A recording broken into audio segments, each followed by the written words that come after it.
Revenue ഇൻ്റലിജൻസിൻ്റെ ഒരു കണക്കുണ്ട്. ആ കണക്ക് വെച്ചിട്ട് ഒരു വർഷം നമ്മൾ ഞെട്ടും. ഇന്ത്യയിലേക്ക് വരുന്ന സ്വർണം 200 തൊട്ട് 400 ടൺ വരെയാണ്.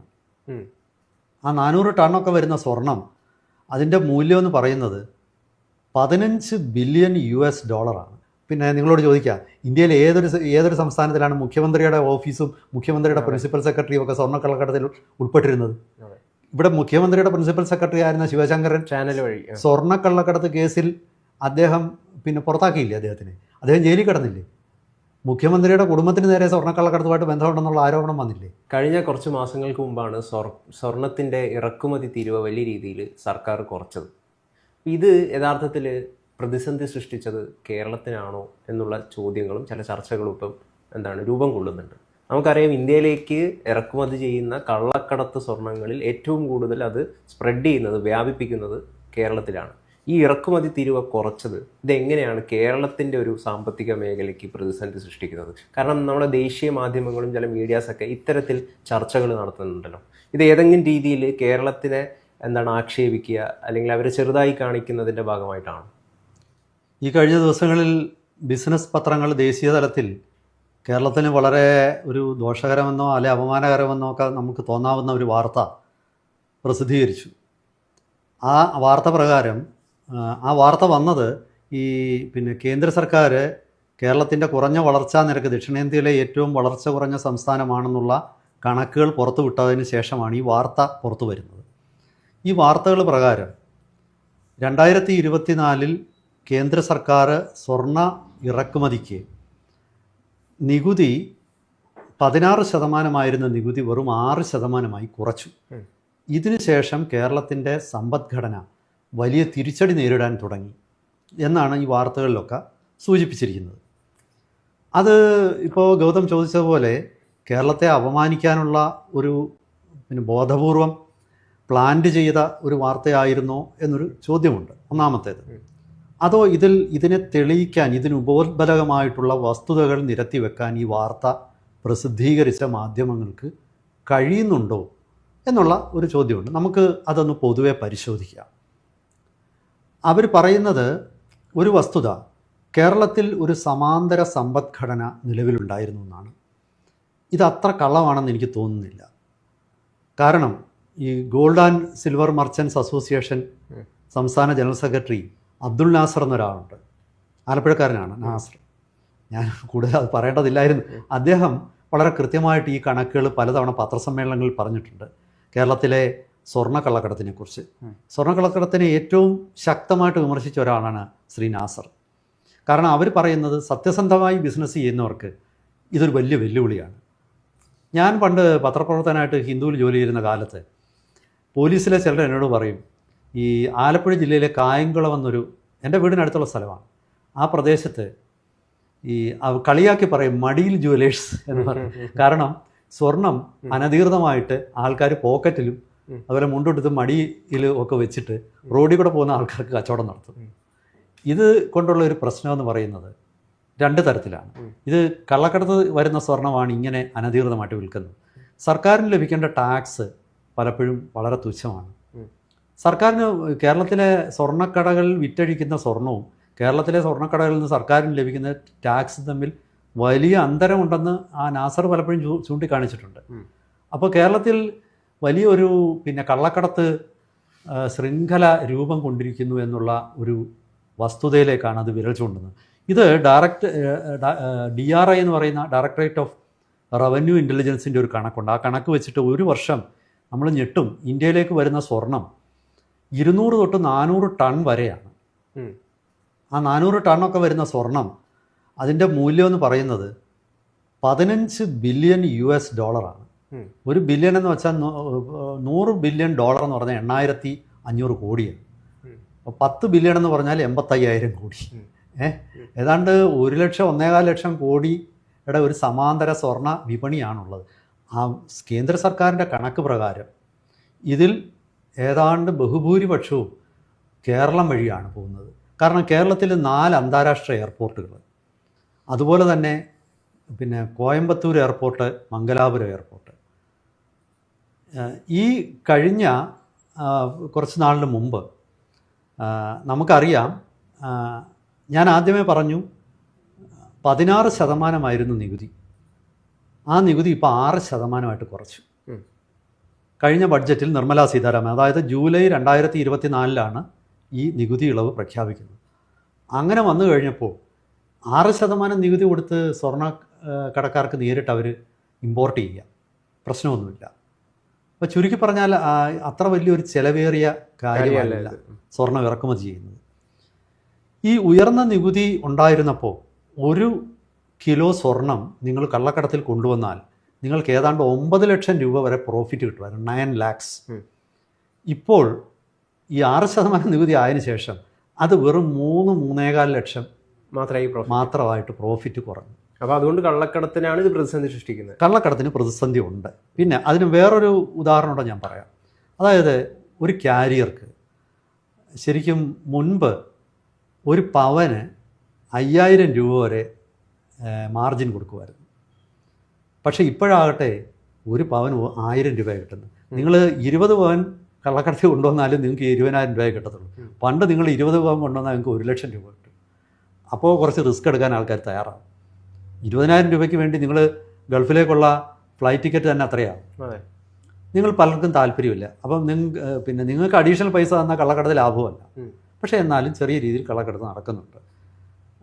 ഇതാണ് ഈ ഒരു സമാന്തര സമ്പദ്ഘടന. അതായത് ഇവർ പറയുന്നതിൻ്റെ അവരുടെ ഒരു എവിഡൻസ് എന്ന് പറയുന്നത്, പണ്ട് ഇപ്പം ഈ കള്ളക്കടത്തുകാർ പല ചെറുപ്പക്കാരെയും ഇതിനായിട്ട് ഉപയോഗിച്ചിരുന്നു, എംപ്ലോയ് ചെയ്തിരുന്നു. അപ്പോൾ ഇവർക്കൊക്കെ പൈസ കിട്ടും. ഈ പൈസ അവർ മാർക്കറ്റിൽ ചിലവഴിക്കും. ഈ കള്ളക്കടത്ത് കഴിയുന്ന പ്രോഫിറ്റ് പല രീതിയിലേക്ക് പോകും. ആ പ്രോഫിറ്റ് എന്ന് പറയുന്നത് റിയൽ എസ്റ്റേറ്റിൽ പോകും. ആ റിയൽ എസ്റ്റേറ്റ് മാത്രമല്ല, നിങ്ങൾ മാർക്കറ്റിൽ വേറെ സാധനങ്ങൾ വാങ്ങിക്കാനായിട്ട് പോകും. നിങ്ങൾ കുറച്ച് ആഡംബരമായിട്ട് അടിച്ചു പൊളിച്ച് കളയും. ചെറുപ്പക്കാരൊക്കെ നല്ലോണം ബാറുകളിൽ പോയെന്നിരിക്കുക, അല്ലെങ്കിൽ മറ്റു രീതിയിൽ ചിലവഴിച്ചെന്നിരിക്കുക. ചുരുക്കി പറഞ്ഞാൽ ഈ സമ്പദ്ഘടനയൊന്ന് ലൈവായിട്ട് ഇത് നിർത്തുമായിരുന്നു. ഇപ്പോൾ സംഭവിക്കുന്ന ഇത് കേരളത്തിൽ മലയാളികൾ കള്ളക്കടത്ത് നടത്തുന്ന സ്വർണം കേരളത്തിൽ മാത്രമല്ല അവർ വിൽക്കുന്നത്. അവർ അന്യസംസ്ഥാനങ്ങൾ, അതായത് തമിഴ്നാട്, കർണാടകം, പിന്നെ ആന്ധ്ര, ഹൈദരാബാദ് ഉൾപ്പെടുന്ന തെലങ്കാന, ബോംബെ, ഏതാണ്ട് ഇന്ത്യയുടെ പകുതി ഭാഗം തൊട്ട് തെക്കോട്ട് മലയാളികളായിരുന്നു ഈ കള്ളക്കടത്ത് മാർക്കറ്റിനെ നിയന്ത്രിച്ചിരുന്നത്. അപ്പം കേരളത്തിനായിരുന്നു ഇതിൻ്റെ ഒരു ആത്യന്തിക പ്രയോജനം ഈ സമ്പദ്ഘടനയുടെ. ഇപ്പം ഈ നികുതി കുറഞ്ഞതിന് ശേഷം ഈ സ്വർണ്ണം കള്ളക്കടത്തിൻ്റെ ആവശ്യമില്ല. ഇപ്പം മഹാരാഷ്ട്രയിലെയോ അല്ലെങ്കിൽ തെലങ്കാനയിൽ, അതായത് ഹൈദരാബാദിലെയൊക്കെ ഒരു ജ്വല്ലറിക്കാർ അവർ നേരിട്ട് സ്വർണ്ണം ഇങ്ങ് ഇറക്കുമതി ചെയ്യും. അവർക്ക് ഇടനിലക്കാരൻ വേണ്ട. മറ്റൊരു കാരണം. പിന്നെ വേറെ എന്താണ് ഇതിൻ്റെ തെളിവുള്ളത് കേരളത്തിൻ്റെ സമ്പദ്ഘടന തളരുന്നു എന്നുള്ളത്? അതാണ് ഞാൻ പറഞ്ഞത്. ഈ ദക്ഷിണേന്ത്യയിലെ എല്ലാ സംസ്ഥാനങ്ങളെക്കാളും വളർച്ചാ നിരക്കിൽ കേരളം പിറകിലാണ് എന്നുള്ള ഒരു കണക്ക് കേന്ദ്ര സർക്കാർ പുറത്തുവിടുമ്പോഴാണ് ഈ വാർത്ത വന്നത്. അതായത് കേരളം കഴിഞ്ഞ വർഷം 6.19% നമ്മുടെ state gross domestic GSDP, gross state domestic പ്രോഡക്റ്റിൻ്റെ വളർച്ച. മറ്റു തമിഴ്നാട്, കർണാടകം, ആന്ധ്ര, തെലങ്കാന, ഒഡീഷ വരെ കേരളത്തെക്കാൾ മികച്ച വളർച്ചാ നിരക്ക് രേഖപ്പെടുത്തി. അപ്പോൾ തൊട്ട് മുമ്പത്തെ വർഷത്തെ അപേക്ഷിച്ച് പോലും നമുക്ക് വളർച്ചയിൽ വീഴ്ചയുണ്ടായെങ്കിൽ അതിലെന്തോ ഒരു കാരണമുണ്ട്. അത് ഈ സമാന്തര ഒരു എക്കോണമി ഇതിലേക്ക് വരുന്ന പൈസ അവർ മാർക്കറ്റിൽ ചിലവഴിക്കുമ്പോൾ മാർക്കറ്റിനൊരു ഉണർവുണ്ടാകുമായിരുന്നു. ഇപ്പം മറ്റൊരു കാര്യമായിട്ട് പറയുന്നത്, നമ്മുടെ കേരളത്തിലെ റിയൽ എസ്റ്റേറ്റ് അതോറിറ്റി തന്നെ പറയുന്നുണ്ട്, ഈ കേരളത്തിലെ വസ്തു ഇടപാടുകൾ വളരെ കുറഞ്ഞു. ഈ തിരുവനന്തപുരത്തും എറണാകുളം നഗരത്തിലും ഇത് വളരെ വ്യക്തമാണ്. മനസ്സിലായോ? ആ ഒരു കാരണം കൊണ്ടാണ് നമുക്ക് ഇതിൻ്റെ മറ്റൊരു തെളിവായിട്ട് പറയുന്നത്. അതായത് റിയൽ എസ്റ്റേറ്റ് അതോറിറ്റിയുടെ ഒരു കണക്ക് പ്രകാരം 22% ഇടിവുണ്ടായിട്ടുണ്ട് കെട്ടിട നിർമ്മാണങ്ങളിൽ. മനസ്സിലായി? ഈ നഗരങ്ങളിൽ, പ്രത്യേകിച്ചും തിരുവനന്തപുരം, എറണാകുളത്ത്. അതുപോലെ കൊച്ചിയിലും തിരുവനന്തപുരവുമായിട്ട് ഈ പണിഞ്ഞിട്ടിരിക്കുന്ന ഫ്ലാറ്റുകളുടെ ഇൻവെൻട്രിയിൽ 20% വർധനമുണ്ട്. അതായത് ഏതാണ്ട് 28,000 ഫ്ലാറ്റുകൾ കൊച്ചിയിലും തിരുവനന്തപുരവുമായിട്ട് വിൽക്കാൻ സാധിക്കാതെ കിടപ്പുണ്ട്. ചുരുക്കി പറഞ്ഞാൽ റിയൽ എസ്റ്റേറ്റ് മാർക്കറ്റിനെ ഇത് ബാധിച്ചിട്ടുണ്ട്. ഇത് പ്രത്യേകിച്ച് ഞാൻ മനസ്സിലാക്കുന്നത് കോട്ടയം ജില്ലയിൽ ഇപ്പം വസ്തു വാങ്ങിക്കാൻ ആളില്ല. കോട്ടയം നഗരത്തിൽ നിന്നും നിങ്ങൾ ഒരു 4-5 കിലോമീറ്റർ നഗരപരിധിക്ക് പുറത്തോട്ട് പോയാൽ നിങ്ങൾക്ക് വളരെ കുറഞ്ഞ ചിലവിൽ നല്ല വീടും വസ്തുവും കിട്ടും. ഇത് പലയിടത്തും വന്നിട്ടുണ്ട്. എനിക്ക് തോന്നുന്നു കോഴിക്കോട് അതധികം ബാധിച്ചിട്ടില്ല. വടക്കൻ കേരളത്തിൽ കോഴിക്കോട് ഇതിൻ്റെ ഒരു ഈ പിന്നെ റിയൽ എസ്റ്റേറ്റിൻ്റെ പ്രൈസ് ഫോളിൽ നിന്ന് രക്ഷപ്പെട്ടു. പക്ഷേ കേരളത്തിൻ്റെ മിക്ക ഭാഗങ്ങളിലും ഈ ഒരു പിന്നെ വിലയുടെ കാര്യത്തിൽ ഒരു വലിയ ഇടിവ് ഉണ്ടായിട്ടുണ്ട്. അപ്പോൾ ഇതൊക്കെ തന്നെ ഈ നമ്മുടെ ഈ പിന്നെ എന്താണ് ഈ ആരോപണത്തിന് ഉപോദ്ബലകമായിട്ട് അവർ ചൂണ്ടിക്കാണിക്കുന്നതാണ്. ഇത് എത്രത്തോളം ശരിയാണ് എന്ന് ചോദിച്ചു കഴിഞ്ഞാൽ ഇതിൽ മറ്റൊരു വസ്തുത കേരളം ഇതിനു മുമ്പും വളർച്ചയിൽ പറയലായിരുന്നു. അല്ല, ഇതിപ്പോൾ ഇന്ത്യയിൽ ഏറ്റവും കൂടുതൽ കള്ളക്കടത്ത് വരുന്നത്, സ്വർണ്ണ കള്ളക്കടത്ത് പ്രചരിക്കുന്നത് കേരളത്തിലാണെന്ന് പറയുന്നത് സത്യമാണോ? അത് ഡയറക്ടറേറ്റ് ഓഫ് റവന്യൂ ഇൻ്റലിജൻസ് പുറത്തുവിട്ട കണക്കാണ്. ഇപ്പം ഞാൻ ആ വ്യക്തിയുടെ പേര് മറന്നുപോയി. പെരുമ്പാവൂർകാരനായ ഒരാളാണ് ഇന്ത്യയിലെ ഏറ്റവും അധികം സ്വർണം കള്ളക്കടത്തിയ കേസിൽ പിടിയിലായി. 2000 കിലോ. അത് സ്ക്രാപ്പ് എന്നുള്ള രീതിയിൽ ഇയാൾ ദുബായിൽ നിന്ന് കൊണ്ടുവന്നതാണ്.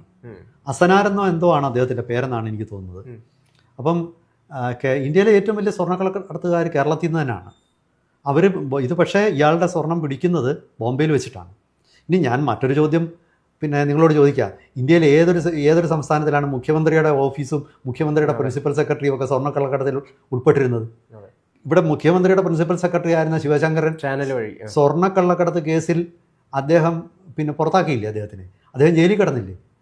മുഖ്യമന്ത്രിയുടെ കുടുംബത്തിന് നേരെ സ്വർണ്ണക്കള്ളക്കടത്തുമായിട്ട് ബന്ധമുണ്ടെന്നുള്ള ആരോപണം വന്നില്ലേ? ഏത് സംസ്ഥാനത്താണ് ഇങ്ങനെയൊക്കെ ഉള്ളത്? കോൺസുലേറ്റ് ചാനൽ വഴിയാണല്ലോ. കോൺസുലേറ്റ് ചാനൽ വഴി ഇത് വരുന്നു. അപ്പോൾ നമ്മുടെ ഒരു സമയം പരിമിതി മൂലം നമുക്ക് കൂടുതൽ അതിലേക്ക് കടക്കാൻ പറ്റില്ല. പക്ഷേ എനിക്ക് പറയാനുള്ളത്, നമ്മൾ എന്തായാലും കേന്ദ്ര സർക്കാർ കേരളത്തിന് പണി കൊടുത്തിരിക്കുന്നു എന്നല്ലേ ചുരുക്കി പറഞ്ഞ നൈസായിട്ടൊരു പണിയാണ്. അതായത് കേരളത്തിനെതിരെ നടപടിയൊന്നും എടുത്തില്ല, നികുതി അങ്ങ് കുറച്ചു ഇറക്കുമതിയുടെ. അതോടുകൂടി കേരളത്തിൻ്റെ സമ്പദ്ഘടന തകർന്നു. അതായത് ഒരു കാര്യം ഇവിടെ പറഞ്ഞ് ഞാൻ അവസാനിപ്പിക്കും. നമ്മൾ പറഞ്ഞല്ലോ ഈ സ്വർണ്ണം കള്ളക്കടത്ത് വരുന്ന വഴി സ്വർണ്ണക്കള്ളക്കടത്തിന് എപ്പോഴും സഹായം നിൽക്കുന്നത് കുഴൽപ്പണമാണ്. കാരണം സ്വർണം എങ്ങനെ ഈ സ്വർണം എങ്ങനെ വാങ്ങുന്നു? കേരളത്തിലെ അഴിമതിപ്പണം, കേരളത്തിലെ രാഷ്ട്രീയക്കാരുടെ അഴിമതിപ്പണം, ഇതൊക്കെ തന്നെ കുഴൽപ്പണം വഴി ഹവാല വഴി ഗൾഫിലെത്തിക്കുന്നു. എന്നിട്ട് അവിടുന്ന് സ്വർണം വാങ്ങുന്നു. എന്നിട്ട് അത് തിരിച്ചിവിടെ കൊണ്ടുവരുന്നു. അത് വിറ്റ് ആ ലാഭം എന്ത് ചെയ്യുന്നു? അത് വീണ്ടും കുഴൽപ്പണത്തിലൂടെ പോകുന്നു. അപ്പോൾ ഈ സ്വർണ്ണക്കള്ളക്കടത്തിന് ഏർപ്പെടുന്നവർ മാത്രമല്ല, കുഴൽപ്പണക്കാർക്കും ഇതൊരു തിരിച്ചടിയാണ്. അതിൻ്റെ 2 കാരണങ്ങൾ പറഞ്ഞിട്ട് നമുക്കിപ്പോൾ അവസാനിപ്പിക്കാം. ഒന്ന്, നമ്മൾ ചോദിച്ചല്ലോ സമ്പദ്ഘടന തകർന്നു എന്നുള്ളതിന് എന്തെങ്കിലും തെളിവുണ്ടോ എന്ന്. ആ തെളിവെന്ന് പറയുന്ന ഒന്ന്, കേരളത്തിൽ നിന്നും ഗൾഫിലേക്കുള്ള യാത്ര, അതായത് പാസഞ്ചർ ട്രാഫിക്ക് 12% കഴിഞ്ഞ വർഷം ഇടിഞ്ഞു. മനസ്സിലായോ? കേരളത്തിലെ 4 എയർപോർട്ടിൽ നിന്നുള്ള. അതെന്താണ്? ഇപ്പോൾ ക്യാരിയർമാരും പോകുന്നില്ല. ആവശ്യമില്ലാതെ നിരന്തരം ഓരോ മാസത്തിലും ദുബൈയിലും പിന്നെ മനാമയിലും ദോഹയിലും ഒക്കെ പോയിരുന്ന ആൾക്കാരുണ്ട്. ഇപ്പോൾ പോകുന്നില്ല. ഒന്ന്, ഗൾഫ് എയർ കോഴിക്കോട്ടേക്ക് നടക്കുന്ന സർവീസ് എല്ലാം നിർത്തി. അതുപോലെ കൊച്ചിയിലേക്ക് നടത്തിയ സർവീസിൻ്റെ എണ്ണം കുറച്ചു. എന്താ? ആൾക്കാരില്ല. അപ്പോൾ ചുരുക്കി പറഞ്ഞാൽ ഇവരെ ദേശീയ തലത്തിൽ മാധ്യമങ്ങളിൽ വാർത്ത വന്നത് ഒരുപക്ഷെ അതിലൊരല്പമൊക്കെ എക്സാജറേഷൻ, അതായത് അതിശയോക്തി ഉണ്ടാകും. പക്ഷേ എങ്കിലും പൂർണ്ണമായിട്ട് നമുക്ക് തള്ളിക്കളയാൻ പറ്റില്ല. അതാണ് എനിക്ക് തോന്നുന്നത്.